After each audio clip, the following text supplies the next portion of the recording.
Assalamualaikum. Nama saya Christina Amran Tamal Fauzi.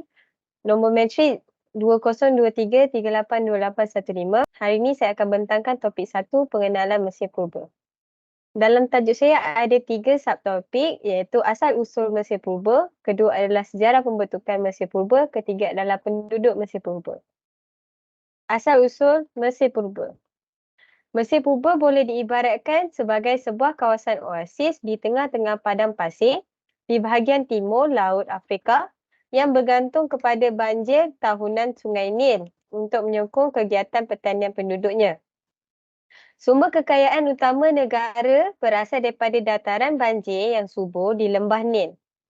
Mesir Purba merupakan sebuah tamadun yang luar biasa dengan warisan budaya yang sangat kaya dan masih memberi pengaruh kepada kita hari ini. Tamadun ini muncul pada sekitar 3100 sebelum Masihi apabila dua buah negara, kota Mesir Atas dan Hile disatukan di bawah Firaun pertama iaitu Namir.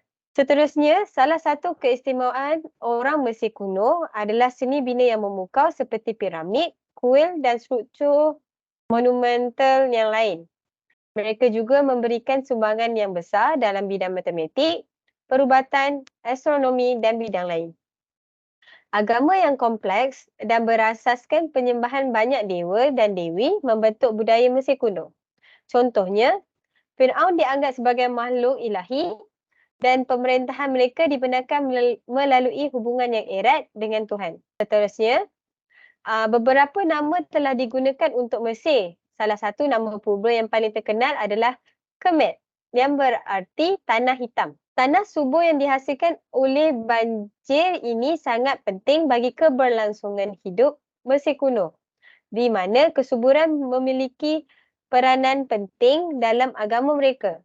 Ada pandangan umum di kalangan para ahli bahawa nama yang diberi iaitu Kemet tadi adalah berasal dari tanah subur yang berbentuk ketika air banjir Nil surut pada bulan Ogos setiap tahun. Dan pemakaman Tutankhamun di mana zakarnya diawetkan adalah salah satu contoh pentingnya kesuburan dalam ritual dan kepercayaan masyarakat Mesir kuno.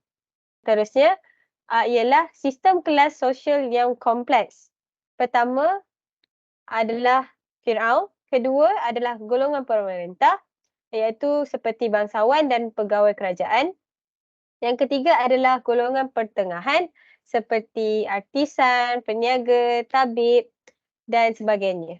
Dan seterusnya adalah petani dan terakhir adalah hamba. Petani dan hamba di dalam golongan yang sama iaitu golongan bawahan. Kedua, kita teruskan dengan sejarah pembentukan. Sejarah pembentukan penduduk di Mesir bermula sejak 6000 sebelum Masihi.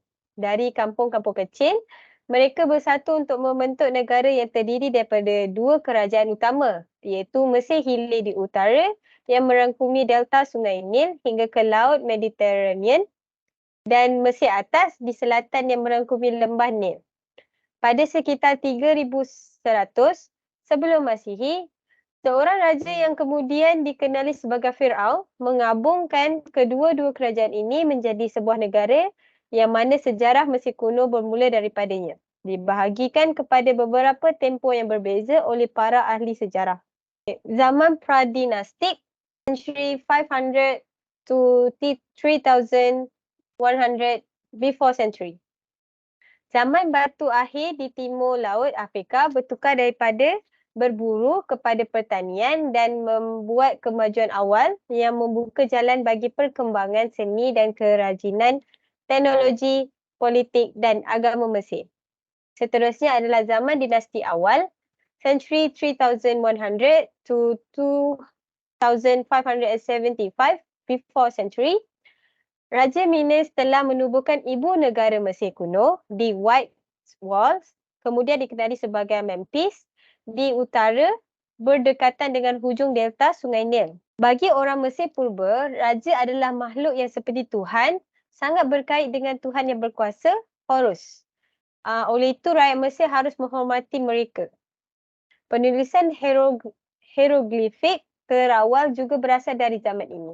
Seterusnya adalah kerajaan lama, zaman pembinaan piramid. Zaman kerajaan lama bermula dengan dinasti ketiga Firaun.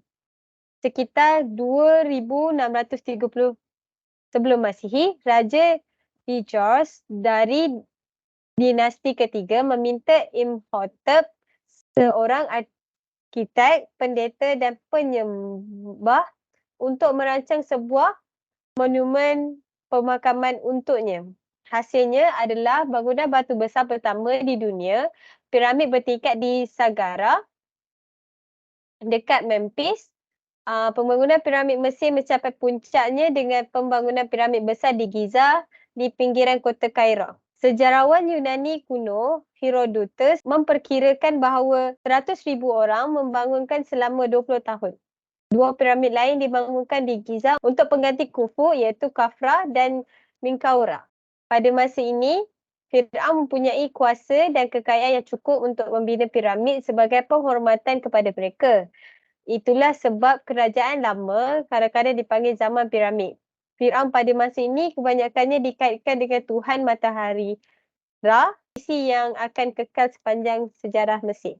Seterusnya ialah tempoh pertengahan pertama. Setelah keruntuhan kerajaan lama, dinasti ke-7 dan ke-8 terdiri dari penguasa-penguasa berbasis Memphis yang berganti cepat hingga sekitar 2160 sebelum Masihi. Ketika kekuasaan pusat benar-benar runtuh, memicu perang saudara antara gubernur-gubernur provinsi. Sekitar tahun 2055 sebelum Masihi, Pangeran Thebes Mentuhotep berhasil menggulingkan Herakleopolis dan menyatukan kembali Mesir, memulai dinasti ke-11 dan mengakhiri period intermediate pertama. Seterusnya, Kerajaan Tengah dinasti ke-12. Sekitar 1938 before century, Mentuhotep kedua menyatukan semula negara itu dan memulakan era yang terkenal kerana menghasilkan beberapa karya seni terbesar Mesir. Selama kerajaan pertengahan, Mesir kembali berkembang pesat seperti pada masa kerajaan lama. Mesir pada kerajaan pertengahan mengejar kebijaksanaan luar negeri yang agresif dengan mengkolonisasi Nubia dan mengusir suku Bedouin yang telah menyusup ke Mesir selama period intermediate pertama. Kerajaan ini juga membangunkan hubungan diplomatik dan perdagangan di Syria, Palestin dan negara-negara lain. Seterusnya adalah tempoh pertengahan kedua, dinasti ke-13, pergantian raja cepat dan ketidakstabilan. Hyksos merebut kekuasaan pada 1650 sebelum Masihi. Thebes mengusir Hyksos pada 1570 sebelum Masihi. Seterusnya kerajaan baru, seterusnya adalah tempoh pertengahan ketiga. Period baru Mesir, Firaun terkenal seperti nama yang berikut. Kuburan batu di lembah raja-raja, kuburan dan harta Tutankhamun ditemukan. Kuil pemakaman Ramses ketiga terjaga baik. Penerusan Ramses ketiga menghadapi kegagalan dan kehilangan wilayah serta penurunan kekayaan Mesir. Dinasti Said memerintah Mesir yang dipersatukan selama kurang dari 2 abad. Pada tahun 525 sebelum Masihi, Persia mengalahkan Mesir dan menjadikan bahagian dari kekaisaran Persia. Penguasa Persia seperti Darius memerintah Mesir dengan mendukung kultus keagamaan Mesir. Peruntakan di bawah pemerintahan Zerzur dan penerusnya memulai period kemerdekaan Mesir, dinasti ke-28 hingga ke-30. Persia kembali menyerang Mesir pada abad ke-4 sebelum Masihi. Tetapi pada tahun 332 sebelum Masihi, Alexander Agung dari Makedonia menakluki Mesir.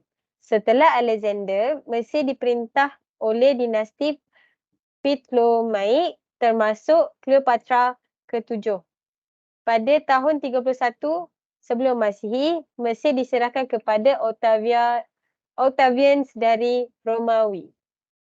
Penaklukan Mesir oleh orang Arab pada abad ke-7 dan pengenalan Islam mengubah budaya Mesir kuno menjadi inkarnasi moden. Penduduk Mesir purba. Pertama adalah Firaun, kedua golongan pemerintah, ketiga adalah golongan pertengahan dan keempat petani dan hamba. Sekian, terima kasih.